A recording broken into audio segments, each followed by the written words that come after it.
하나님 말씀 함께 보겠습니다. 사도행전 2장 14절에서 21절까지의 말씀 함께 보시겠습니다.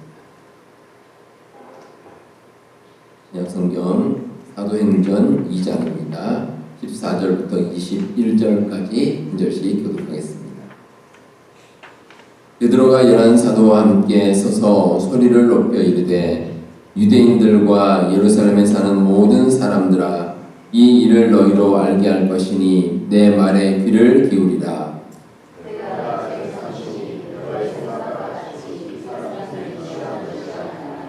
이는 곧 선지자 요엘을 통하여 말씀하신 것이니 일렀으되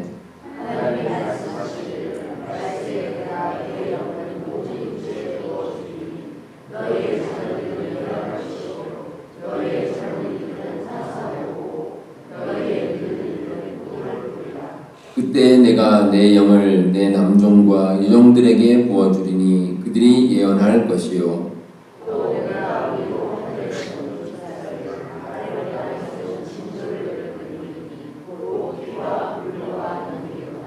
주의 크고 영원한 날이 이르기 전에 해가 변하여 어두워지고 달이 변하여 피가 되리라.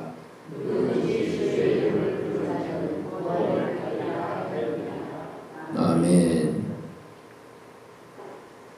오늘은 교회 절기상으로 성령 강림 주일로 지키는 날입니다. 이 성령 강림 주일은 부활절 후에 50일, 이제 오순절이라 그러죠. 그 오순절에 마가의 다락방에서 여러 제자들이 모였는데 그때 성령께서 강림을 하셨습니다. 그래서 이 성령 강림을 통해서 이제 제자들이 충만함을 입게 됐는데 이걸 기념하는 주일이 이제 성령 강림 주일입니다. 제가 예전에 어떤 목사님이 쓰신 글에서 이런 이야기를 한번 읽은 적이 있습니다. 성령이 충만한 사람과 술에 취한 사람은 비슷한 점이 있다. 이런 이제 제목의 글입니다. 얼핏 생각하면 뭐 전혀 관계가 없을 것 같은데 그 내용이 이렇습니다. 성령 충만하거나 술에 취하게 되면 말이 많아지는 경우가 있고 또 종종 울기도 하고 또 사람이 용감해지기도 하고 뭐 이런 비슷한 점이 있다고 합니다. 제가 이렇게 이 이야기를 인용해 드리는 것은 오늘 말씀에도 성령을 임재를 체험한 사람과 술 취한 사람의 그 공통점, 비슷한 점을 언급한 그런 내용이 나오기 때문입니다. 이 오순절 마가의 다락방에서 여러 제자들이 성령의 임재를 체험을 했습니다. 자, 그런데 오늘 함께 읽으신 말씀 바로 앞부분을 보면 13절에 그걸 지켜보던 주변 사람들이 하는 말이 있습니다. 뭐라고 그랬냐면 그들이 술이 취했다. 이렇게 얘기를 하는 겁니다. 그러니까 여러 제자들은 성령의 충만함을 받고 은혜를 입고 있는데 그 주변의 사람들은 그 모습을 보면서 저 사람들 술 취한 거 아니야? 라고 이야기를 한 거죠. 성령께서 함께 하시면 뭐 어떻든지 사람이 변화가 됩니다. 우리가 평소에 보던 모습과 전혀 다른 모습이 될 수 있습니다. 자, 그렇다면 성령께서 함께 하시는 사람은 어떤 모습이고 또 어떤 변화가 이루어지는지 함께 한번 살펴보도록 하겠습니다. 오늘 함께 읽으신 말씀은 이제 오순절 성령 강림 후에 그 사건에 대해서 언급한 이 베드로의 설교의 내용을 기록하고 있습니다. 한글 성경에는 기록되어 있지 않지만 헬라어, 오늘 말씀을 기록한 원어인 헬라어에 보시면 어떤 단어로 시작하냐면 그러나라는 말로 시작합니다. 그러나. 자, 그러나라는 것은 앞에 나온 이야기와 반대가 된다는 거죠. 앞에 나온 이야기가 뭐냐면 사람들의 조롱입니다. 성령 충만함을 입은 제자들을 보고 그 옆에 있는 많은 사람들이 조롱을 했습니다. 앞서 말씀드렸듯이 술에 취했다고 하기도 하고 또 그 모습이 참 정말 이상하다. 우리가 평소에 보던 모습이 아니다라고 비판도 하고 놀리기도 하고 이런 이야기가 있었습니다. 그런데 그러나 그렇지 않다는 겁니다. 그 사람들이 조롱하거나 놀리거나 하는 그런 모습이 아니라 예수님의 제자들은 성령 충만함을 입었다는 겁니다. 완전히 다른 내용이죠. 근데 여기서 이제 눈여겨봐야 될 것이 있습니다. 이 베드로의 담대함입니다. 이 베드로는 사실 오늘 이 상황에서 자기가 나서서 자신 있게 설교할 만한 그런 상황이 아니었습니다.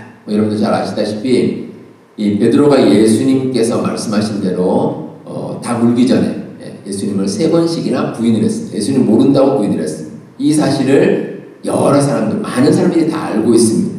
자, 그런데 만약에 베드로가 앞장서서 여러 사람들 앞에서 아주 자신 있게 설교를 하면 그 중에서 어떤 사람이 베드로에게 이렇게 말할 수 있습니다.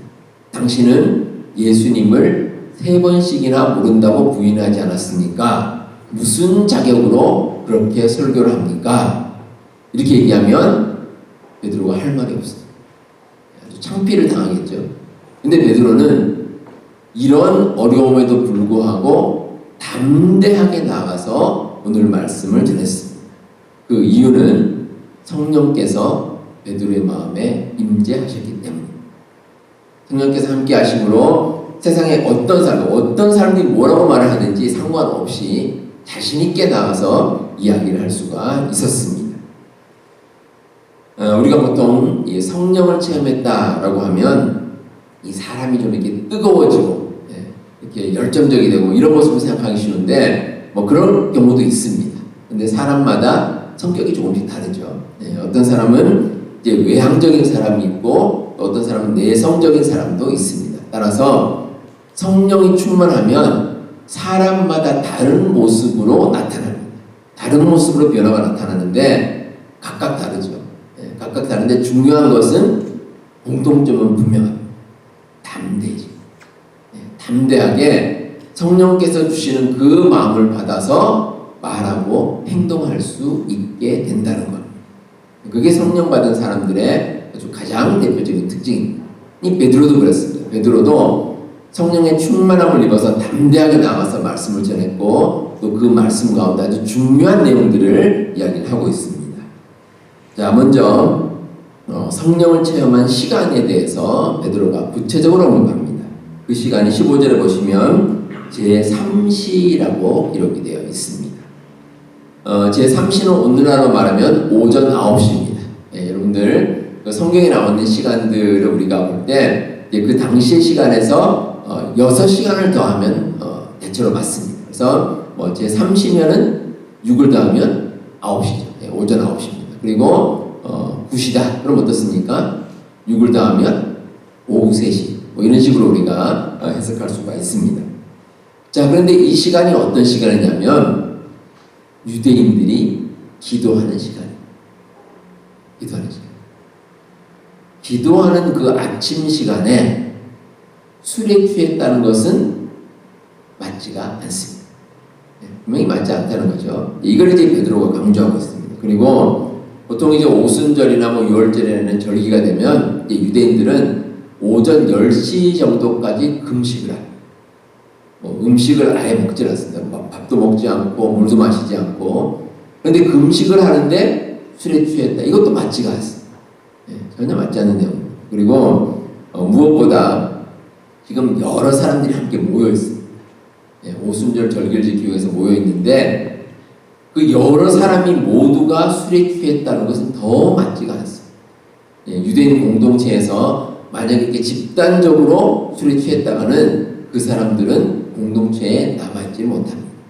그러니까 여러 가지 상황을 통해 보건대 이 제자들이 성령을 받은 것이지 절대 술에 취한 것은 아니라는 겁니다. 자, 이런 설명에 이어서 베드로는 구약의 요엘서의 말씀을 인용을 합니다. 말세에 내가 내영을 모든 육체에 부어주리니 너희 자녀들은 예언할 것이요 너희 젊은이들은 환상을 보고 너희 늙은이들은 꿈을 꾸리라. 이 말씀을 여러 사람들에게 하는 겁니다.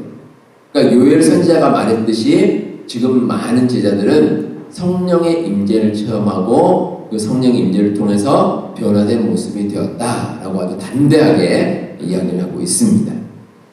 자, 이 말씀 가운데 하나님께서 주의 영을 우리에게 부어주신다. 이렇게 말씀합니다. 부어주신다. 이 말이 의미가 있습니다. 자, 부어주신다, 이렇게 붓는다. 이 말은 원래 뜻이 어떤 뜻이 더 강하냐면 퍼붓는다는 뜻입니다. 퍼붓는 것. 제가 오늘 아침에 교회 나오는데 비가 아주 엄청나게 쏟아졌습니다. 거의 폭우라고 그러죠. 이게 비가 막 쏟아지면 그러면 사실 우리가 우산을 써도 좀 이제 비를 맞습니다. 그런데 성령께서 우리에게 임재하는 것이 이와 똑같습니다. 마치 폭우가 쏟아지듯이 성령께서 우리에게 임재하시는 겁니다. 그러면 우리가 그걸 감당하지 못해요. 우리가 막으려고 해도 막을 수가 없어요. 내 마음대로 되는 게 아닙니다. 내 마음대로 되는 게 아니라 성령께서 우리 마음 가운데 찾아오시고 우리 마음을 감동시키시고 우리에게 변화를 일으키십니다. 이건 우리가 막을 수가 없어요. 마치 퍼붓는 물과 같이 그런 식으로 성령께서 우리에게 임재를 하십니다. 자, 그리고 이런 성령의 임재는 특정한 사람에게 국한된 게 아닙니다. 17절에 보시면 주의 영이 모든 육체에게 임한다 라고 말씀하고 있습니다. 뭐 유대인이나 이방인이나 뭐 성별이나 인종이나 나이에 상관없이 주님의 영이 모든 사람에게 임합니다. 모든 사람. 특별히 오늘 말씀 가운데 18절에 보시면 남종과 여종에게 임한다 이렇게 말씀하고 있는데 아주 의미가 있습니다. 왜냐하면 당시 사회에서 신분이 이렇게 딱 나눠져 있습니다. 그래서 주인이 있고 종이 있습니다. 근데 종이 우리가 흔히 말하는 노예죠. 노예인데 얼마나 비참했냐면 이 노예는 인간 취급을 받지 못했습니다. 그래서 고대 사회에서 사람들이 하는 말이 말 못하는 짐승은 나귀고 말하는 짐승은 노예다.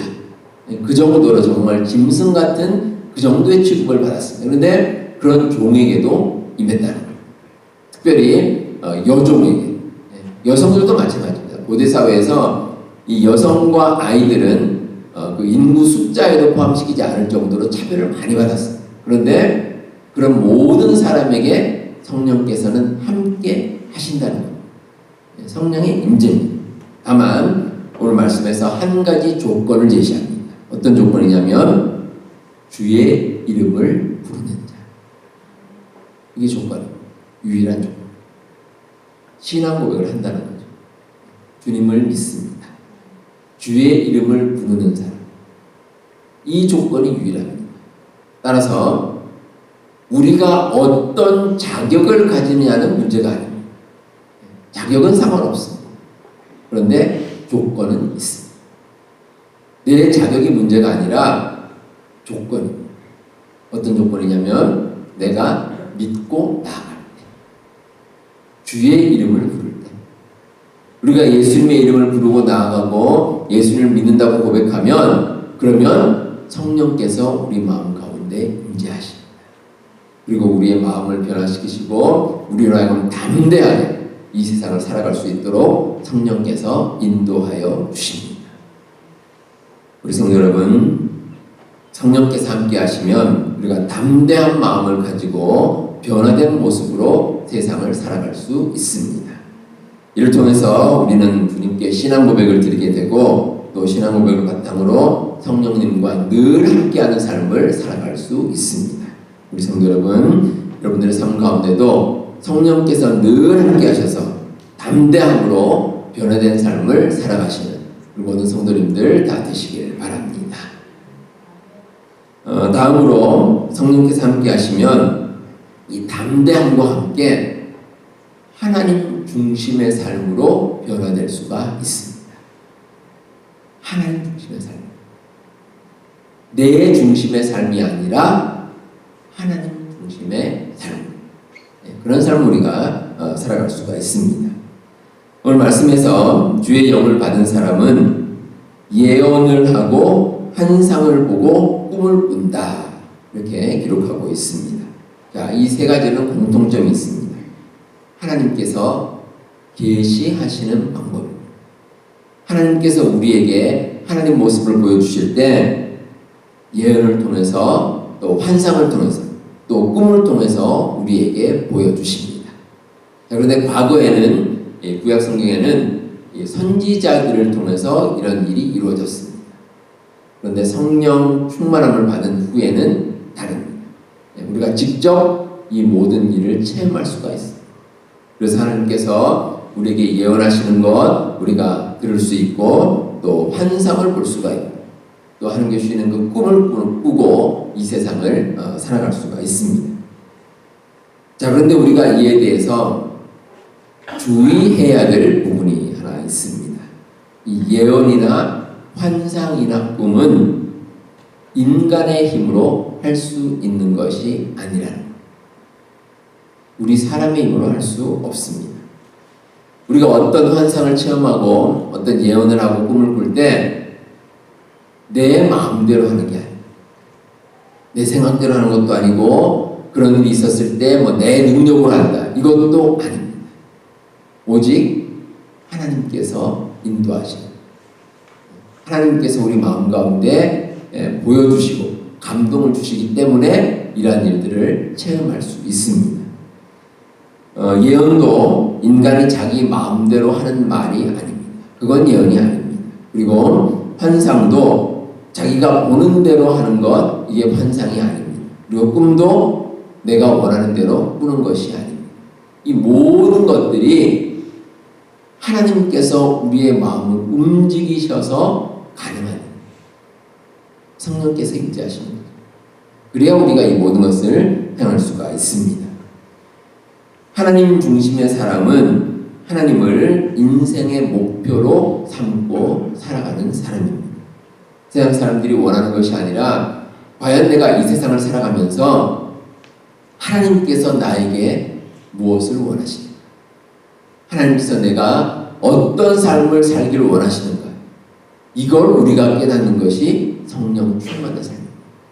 그리고 그런 사람은 하나님께서 원하시는 올바른 길을 걸어갈 수가 있습니다. 이런 이야기가 있습니다. 아프리카에 보면 큰 사막이 하나 있습니다. 사하라 사막이라고 이제 큰 사막이 있는데 이 사막에 작은 마을이 하나 있습니다. 사막 가운데 마을이 하나 있습니다. 근데 이 마을에 아주 경치도 좋고 아주 특별한 것들이 많이 있어서 이제 관광객들이 많이 옵니다. 그래서 관광객들이 구경을 하러 오는데, 근데 정작 그 마을에 사는 사람들은 그 사막을 한 번도 벗어난 적이 없다고. 그래서 사람들이 물어봅니다. 아니, 여기 살면서 좀 열심히 이제 뭐 차를 타고 가거나 쭉 이제 걸어가다 보면 사막을 벗어날 수도 있을 텐데 왜 사막을 한 번도 벗어나서 가보지 않으셨습니까? 이렇게 물어보니까 사람들 한 얘기가, 우리도 해봤죠. 예, 가는데 한참 가다 보면 다시 제자리로 돌아옵니다. 이렇게 얘기를 하는 겁니다. 그래서 뭐 그 얘기를 듣는 사람들이 뭐 그럴 수도 있겠다라고 이제 지나쳤습니다. 그런데 한 번은 이 레빈이라는 이름을 가진 사람이 그 마을에 갔습니다. 그리고 그 레빈도 그 얘기를 들었습니다. 그래서 좀 마을 사람들이 하는 말이 진짜인가 아닌가 궁금했습니다. 자기가 실험을 한번 해보기로 했습니다. 그래서 자기가 내가 북쪽으로 계속 한번 가서 이 사막을 한번 벗어나 봐야지 하고 계속해서 북쪽으로 갔습니다. 어떻게 되겠습니까? 사막을 벗어났습니다. 사막을 벗어날 수가 있었습니다. 그래서 다시 마을로 왔습니다. 그래서 마을 사람들에게 내가 해보니 할 수 있다는 거죠. 할 수 있다고 하고, 그래서 한 청년을 시켜서 한번 해보게 했습니다. 근데 그 청년이 다시 헤매다가 마을로 돌아오는 겁니다. 그리고 알았습니다. 이 마을 사람들이 왜 그 마을을 벗어나지 못하는지 알게 됐습니다. 방향을 못 잡는 거예요. 방향을 못 잡습니다. 북쪽으로 가려고 하면 계속 북쪽으로 그 북극성을 보고, 밤에 어두우면 북극성을 보고 쭉 가면 됩니다. 그런데 한참 가다가 방향을 못 잡으니까 엉뚱한 길로 빠지게 되고 그렇게 빙글빙글 돌다가 다시 마을로 돌아오는 겁니다. 그래서 이 마을 사람들에게 자기가 알려주는 대로 한번 해보라고 했습니다. 낮에는 더우니까 뭐 좀 쉬다가 이제 밤이 되고 별이 보이면 밤에 이제 북극성이 뜨니까 그걸 보고 그 별을 보고 계속 가라는 거예요. 다른 길로 가지 말고 계속 그 길로 가면 마을을 벗어날 수 있다라고 얘기했는데 실제로 마을 사람들이 해보니까 되는 거예요. 그래서 그다음부터는 그 마을 사람들이 그 마을을 자유롭게 벗어나서 생활할 수 있었다라는 이야기입니다. 그런데 그 일이 있고 난 다음에 훗날에 그 마을에 동상이 하나 세워졌습니다. 그리고 그 동상에 이런 글귀가 새겨졌습니다. 새로운 인생은 방향을 찾음으로써 시작된다.